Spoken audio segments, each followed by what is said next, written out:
Hello friends, welcome back to my YouTube channel genius Deeksha. आज हम बात करने जा रहे हैं हिमालय के दिव्य शहर ज्ञानगंज के बारे में। इसे और भी कई नामों से जाना जाता है, जैसे संभाला, सिद्धाश्रम और सांग्रीला। कहा जाता है कि कैलाश पर्वत की पहाड़ियों में छिपा ये एक ऐसा दिव्य शहर है जहां कोई भी साधारण इंसान नहीं पहुंच सकता। कहा जाता है कि यहाँ केवल वही व्यक्ति पहुंच सकता है जो बहुत ज्यादा आध्यात्मिक हो और जिसकी अंतरात्मा पूर्ण रूप से शुद्ध हो। कहा जाता है कि यह शहर एक स्थान से दूसरे स्थान पर मूव होता रहता है और आज तक वैज्ञानिक या कोई भी सैटेलाइट भी इस जगह का पता नहीं लगा पाई है और ना ही यह जगह गूगल मैप पर दिखाई देती है। कहा जाता है कि यहाँ पर बहुत से साधु कई हजार वर्षों से तपस्या कर रहे हैं और उनकी उम्र कभी नहीं बढ़ती, क्योंकि कहा जाता है कि ज्ञानगंज आश्रम में रहने वाला प्रत्येक व्यक्ति अमर है।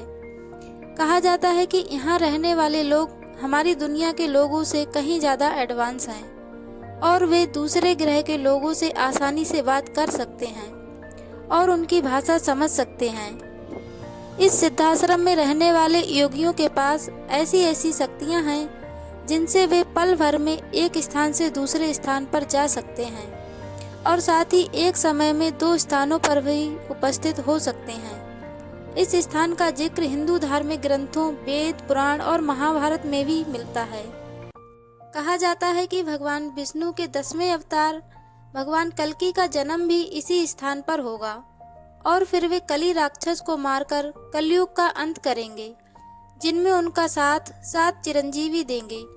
वो 7 चिरंजीवी भी कई हजार वर्षों से इसी ज्ञानगंज शहर में भगवान कल्कि का इंतजार कर रहे हैं। साथ ही कहा जाता है कि जितने भी पशु पक्षी, जीव जंतु और पौधे हमारी पृथ्वी से विलुप्त हो चुके हैं, वे सारे इस ज्ञानगंज आश्रम में सुरक्षित हैं और जब कलयुग के अंत के बाद जब फिर से सतयुग का आरंभ होगा, तब ये सारे विलुप्त जीव जंतु फिर से पृथ्वी पर लौट आएंगे और फिर से एक नए युग की शुरुआत होगी। कहा जाता है कि ज्ञानगंज आश्रम के निवासियों का किसी विशेष धर्म या पूर्वी या पश्चिमी संस्कृति से कोई संबंध नहीं है। इस स्थान को चीन और तिब्बत के लोग भी उतना ही पवित्र मानते हैं जितना कि भारत के लोग। साथ ही बौद्ध धर्म के लोग भी ज्ञानगंज के अस्तित्व में विश्वास रखते हैं और कहा जाता है कि भगवान बुद्ध को काल चक्र का ज्ञान इसी स्थान पर हुआ था और वे आज भी इसी आश्रम में रहकर साधना कर रहे हैं। तो ये थी इस दुनिया के सबसे रहस्यमयी और अदृश्य शहर ज्ञानगंज की कुछ हैरान कर देने वाली जानकारी। ऐसी ही और अधिक जानकारी के लिए हमारे चैनल को सब्सक्राइब करें और साथ ही बेल आइकन को भी प्रेस कर दें ताकि आने वाली सारी वीडियो की नोटिफिकेशन आपको सबसे पहले मिल सके। और आपको हमारी ये वीडियो कैसी लगी हमें कमेंट बॉक्स में ज़रूर बताएं और साथ ही इस वीडियो को अपने फ्रेंड्स में भी शेयर करें।